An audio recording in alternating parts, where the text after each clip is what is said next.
नमस्कार, the week of show में आप सभी का स्वागत है। मैं हूं आपके साथ दिव्यांशु जोशी और आज मैं आपको बताऊंगा कि क्या रही इस हफ्ते की बड़ी राजनीतिक झलकियां।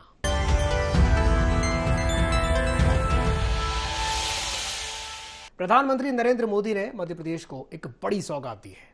उन्होंने बीना में 50,000 करोड़ रुपए की लागत से बनने वाले पेट्रोकेमिकल प्लांट की आधारशिला रखी। इस मौके पर उन्होंने अपनी और प्रदेश की शिवराज सरकार के काम गिनाए। साथ ही साथ उन्होंने विपक्ष के इंडिया गठबंधन और खास करके कांग्रेस को निशाने पर लिया। उन्होंने कहा कि घमंडिया गठबंधन सनातन को समाप्त करना चाहता है। देखिए रिपोर्ट। प्रधानमंत्री नरेंद्र मोदी ने मध्य प्रदेश को बड़ी सौगात दी है। उन्होंने बीना में 50,000 करोड़ रुपए की लागत से बनने वाले पेट्रोकेमिकल प्लांट की आधारशिला रखी। इस मौके पर उन्होंने अपनी और प्रदेश की शिवराज सरकार के काम गिनाए। बीजेपी और कांग्रेस की सरकारों का अंतर बताया तो उनका भाषण देश में छाए सनातन के विवाद पर फोकस रहा। उन्होंने विपक्ष के इंडिया गठबंधन और खासकर कांग्रेस पर निशाना साधा। उन्होंने कहा है कि घमंडिया गठबंधन सनातन को समाप्त करना चाह रहा है। गांधी जी के आखिरी शब्द थे, हे राम। वे जीवन भर सनातन के पक्ष में रहे, लेकिन इंडिया गठबंधन उसी सनातन को खत्म करना चाहता है। उन्होंने अपना एक हिडन एजेंडा भी तय कर लिया है और ये नीति रणनीति क्या है? ये इंडी अलायंस की नीति है, एक घमंडिया गठबंधन की नीति है। भारत की संस्कृति पर हमला करने की, भारतीयों की आस्था पर हमला करो। भारत को जिस विचारों ने, जिस संस्कारों ने, जिस परंपराओं ने हजारों वर्ष से जोड़ा है, उसे तबाह कर दो। पीएम मोदी का ये बयान उस समय सामने आया जब मध्य प्रदेश की राजधानी भोपाल में इंडिया गठबंधन की रैली होने जा रही है और अगले कुछ महीनों के अंदर नई सरकार बनाने के लिए चुनाव है। इन चुनाव में भाजपा और कांग्रेस दोनों के एजेंडों में हिंदुत्व अहम है। साफ है, पीएम मोदी ने इंडिया नेताओं के सनातन विरोधी बयानों को हवा देने की कोशिश की। इन बयानों की एक बानगी हम भी आपको दिखा देते हैं। சனாதன எதிர்ப்பு மாநாடு என்று போடாமல் சனாதன ஒழிப்பு மாநாடு என்று நீங்கள் இதை போட்டிருக்கிறீர்கள், இதை அழைத்திருக்கிறீர்கள், இந்த நிகழ்ச்சிக்கு பெயரிட்டீர்கள். அதற்கு என்னுடைய வாழ்த்துக்கள். சிலவற்றை நாம் ஒழிக்கத்தான் வேண்டும், எதிர்க்க முடியாது. கொசு, டெங்கு காய்ச்சல், மலேரியா, கொரோனா இதையெல்லாம் நம்ம எதிர்க்கக்கூடாது, ஒழித்து கட்ட வேண்டும். அப்படிதான் இந்த சனாதனம். சனாதனம் என்பதை எதிர்ப்பதை விட ஒழிப்பதே நாம் செய்ய வேண்டிய முதல் காரியமாகும். எனவே இந்த மாநாட்டிற்கு மிக பொருத்தமான தலைப்பு வைத்திருக்கிறீர்கள், அதற்கு என்னுடைய பாராட்டுகள். உதயநிதி ஸ்டாலின் அவர்கள் மென்மையாகத்தான் சொன்னார், மலேரியா போல டெங்கு போல ஒழிக்க வேண்டும் என்று. மலேரியாவுக்கும் டெங்குக்கும் சோசியல் ஸ்டிக்மா இல்ல, அதை ஒரு அருவருப்பா சமூகம் பார்க்காது. அருவருவாக பார்க்கிற ஒரு சனாதனத்தை சொல்லணும்னா முறைப்படி ஒரு காலத்துல தொழுநோய் இருந்தது, இப்ப ஹெச்ஐவி இருந்தது. எங்களை பொறுத்தவரை ஹெச்ஐவி தொழுநோயை போல ஹெச்ஐவி போல சமூக அவலம் நிறைந்த ஒரு நோயாகத்தான் நம்ம பார்க்கிறோம். Any religion that does not promote equality is not a religion according to me.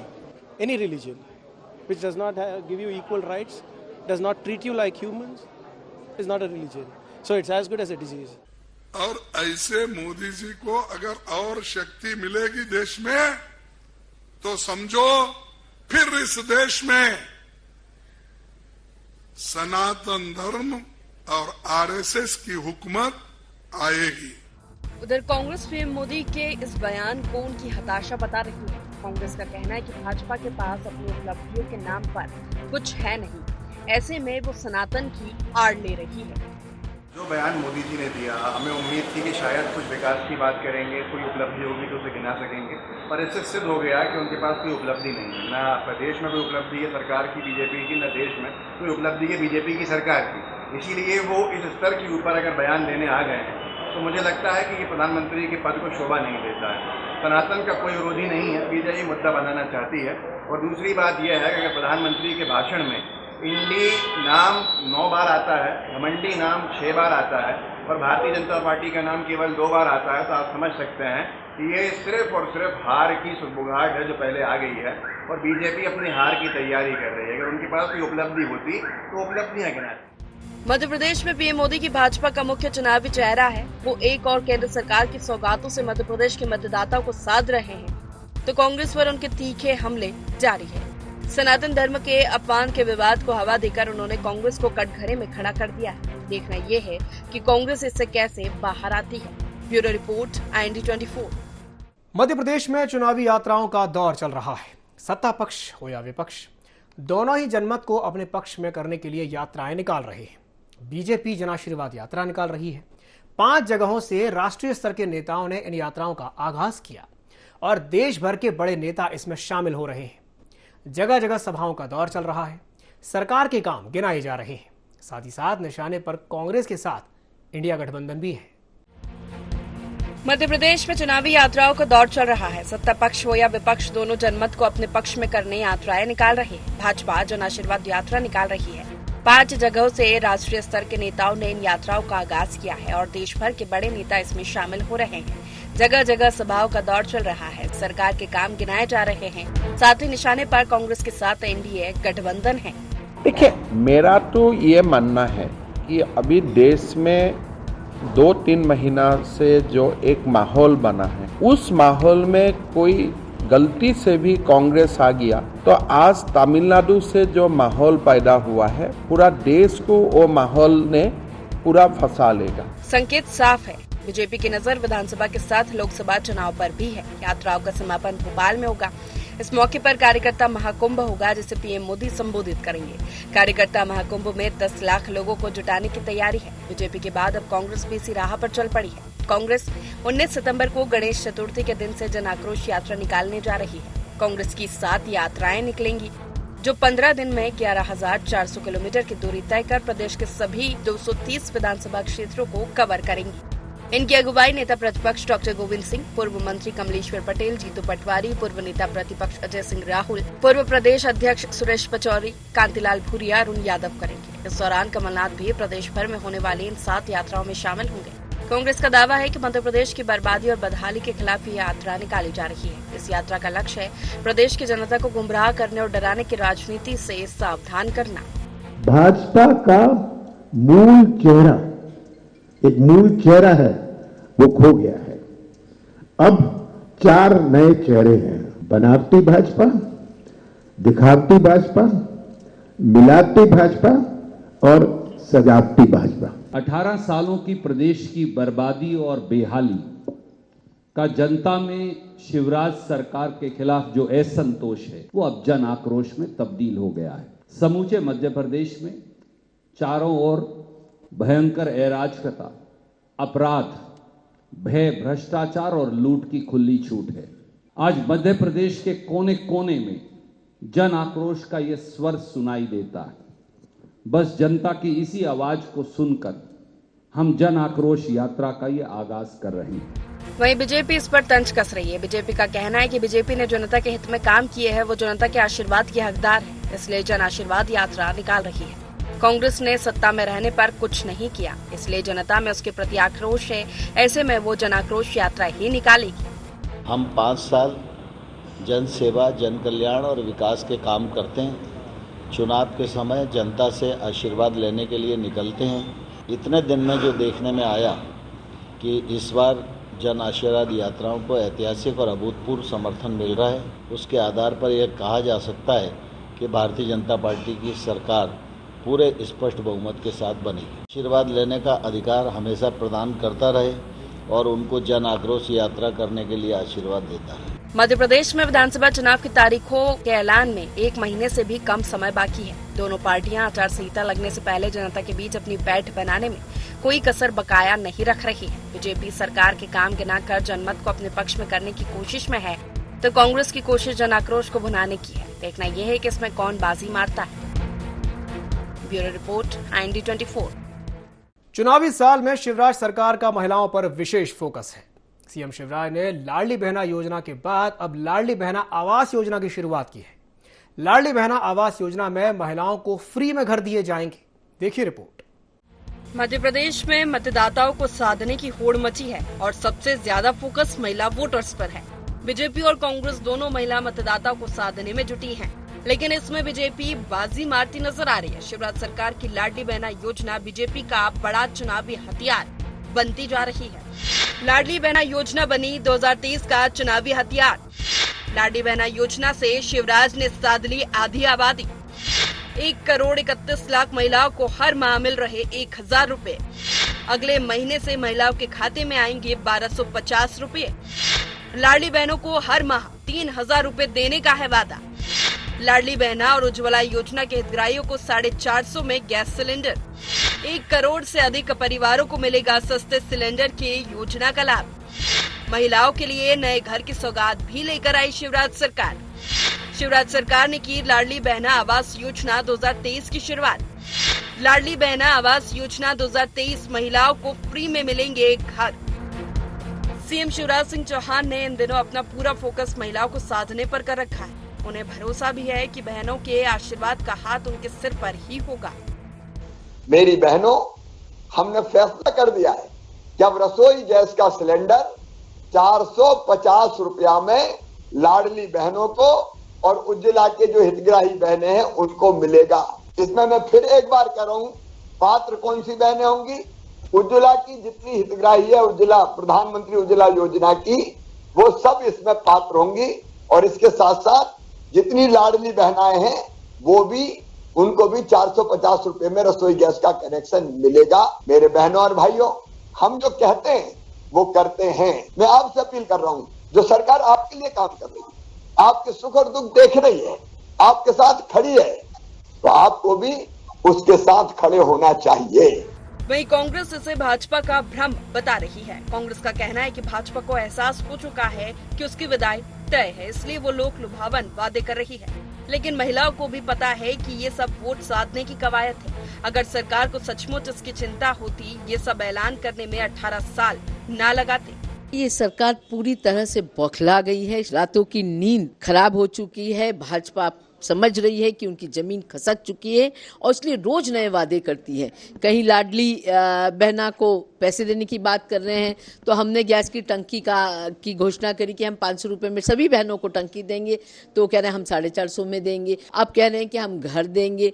तो शिवराज सिंह जी चौहान 18 साल क्या सो रहे थे? उनको पता आखिरी 2 महीने बचे हैं। अब वो कुछ भी गाल बजा बजा के दिन भर कहते रहे। इस प्रदेश की महिलाओं ने, इस प्रदेश की बेटियों ने, बहनों ने कमर कस के आपको उखाड़ के फेंकेंगे। मध्य प्रदेश में लगातार बीजेपी को सत्ता दिलाने में शिवराज सरकार की महिला हितैषी योजनाओं का बड़ा योगदान रहा है। लाडली लक्ष्मी जैसी उनकी योजनाओं ने महिला वोटर्स को सीधे तौर पर प्रभावित करती आई। देखना ये है कि अब लाडली बहना योजना और महिलाओं के हित में उनके दूसरे कदम इस चुनाव में उन्हें कितनी मजबूती देते हैं और कांग्रेस कैसे इसका मुकाबला करती है। Bureau report, IND24। चुनावी साल में एक बार फिर से सियासत के केंद्र में छत्तीसगढ़ महतारी आ गई है। कांग्रेस और बीजेपी दोनों ही एक दूसरे पर छत्तीसगढ़ महतारी के अपमान करने का आरोप लगा रहे हैं। कैसे, देखिए रिपोर्ट। छत्तीसगढ़ में विधानसभा चुनाव नजदीक है। चुनावी सियासत गरमाई हुई है। कांग्रेस और बीजेपी दोनों एक दूसरे पर हमला करने का कोई मौका नहीं छोड़ रहे हैं। चुनावी सियासत में एक बार फिर से छत्तीसगढ़ महतारी को लेकर दोनों ही दल आमने सामने हैं। दरअसल बीजेपी सूबे में परिवर्तन यात्रा निकाल रही है। यात्रा के रथ की एक फोटो सोशल मीडिया पर वायरल हो रही है, जिसमें छत्तीसगढ़ महतारी की फोटो के ऊपर सीढ़ियां लगी हैं। इस वीडियो ने कांग्रेस को बीजेपी पर निशाना साधने का एक और मौका दे दिया। कांग्रेस ने बीजेपी पर छत्तीसगढ़ महतारी का अपमान करने का आरोप लगाया।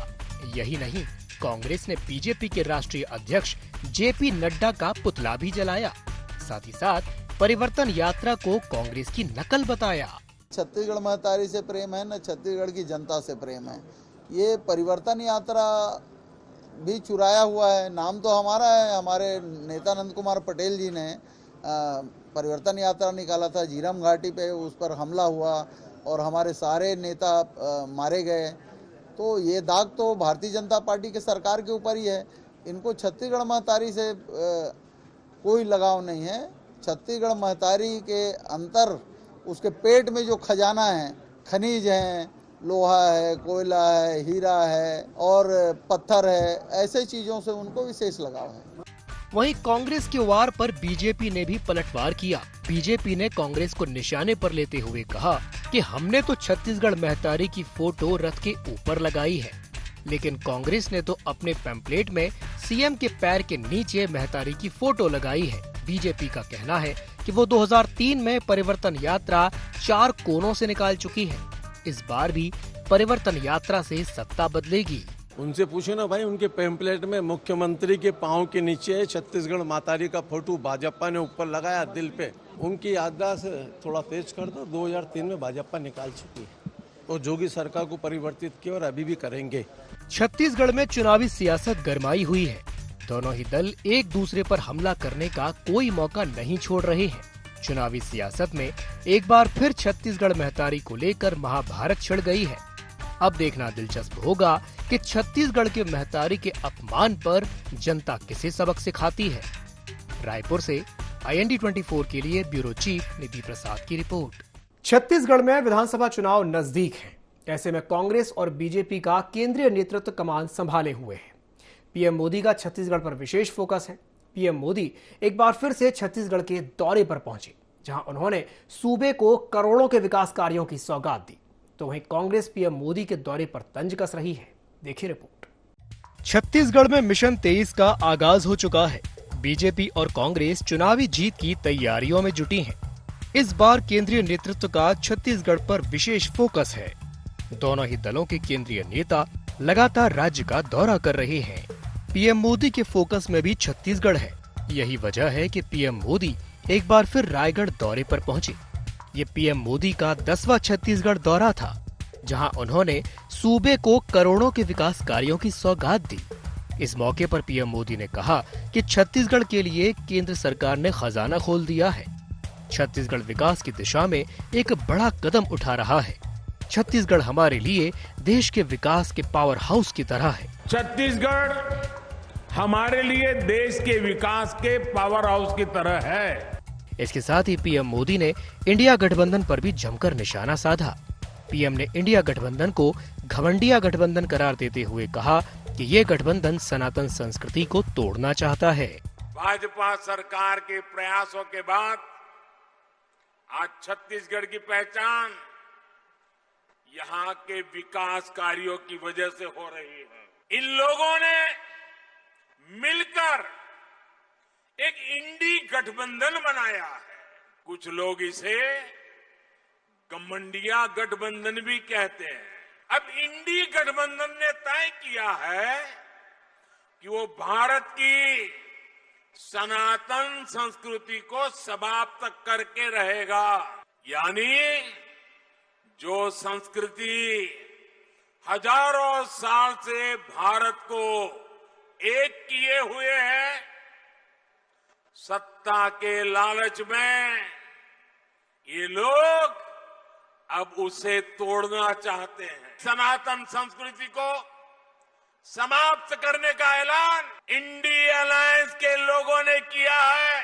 छत्तीसगढ़ के लोगों को, देश के लोगों को इनसे बहुत सतर्क रहना है। ये भारत की हजारों साल से चली आ रही संस्कृति को मिटाना चाहते हैं। तो वहीं कांग्रेस पीएम मोदी के दौरे को फिजूल बता रही है। कांग्रेस का कहना है कि भाजपा का केंद्रीय नेतृत्व कितने ही दौरे कर ले, इससे कोई फर्क नहीं पड़ने वाला।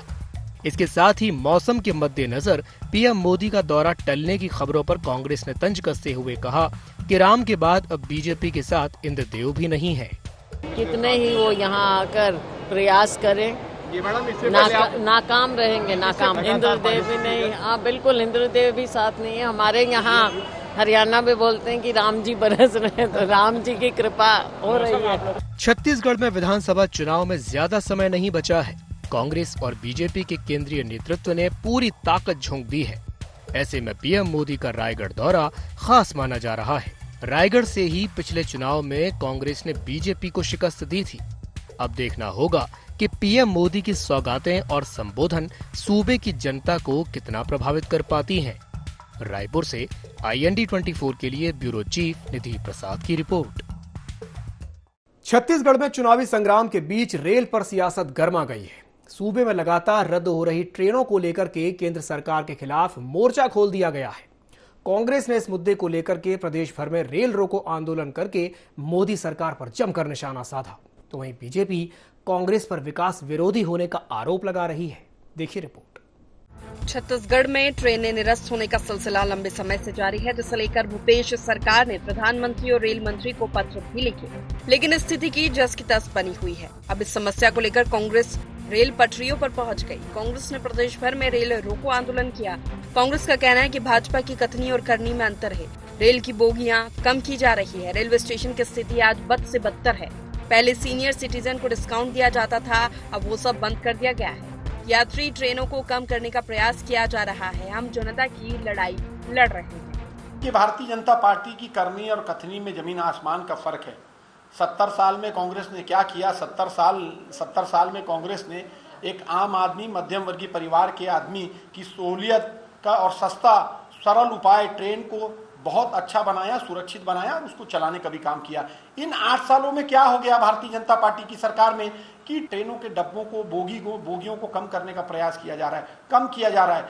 रेलवे स्टेशन का आलम आप जाकर देख लीजिए, जहां पर एक समय 24 घंटा 12 महीना 7 महीना वहां लोग हुआ करते थे, रोजगार चलता था, कूलियों का रोजगार चलता था, वहां वेंडर साथियों का रोजगार चलता था। आज रेलवे स्टेशन की स्थिति बद से बदतर हो गई।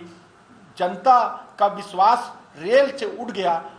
वहीं कांग्रेस के आरोपों पर बीजेपी भी हमलावर है। बीजेपी कांग्रेस को विकास और आधुनिकीकरण का विरोधी बता रही है। बीजेपी का कहना है कि कांग्रेस चाहती है कि देश की जनता पुरानी व्यवस्था पर चलती रहे। आधुनिकीकरण के चलते ट्रेन रद्द हो रही है। आधुनिकीकरण कर ट्रेनों की गति तेज की जाएगी। रेल ऐसी सरपट दौड़ेगी जैसे वंदे भारत चल रही है। कांग्रेस पार्टी हमेशा विकास की और आधुनिकीकरण की विरोधी रही है।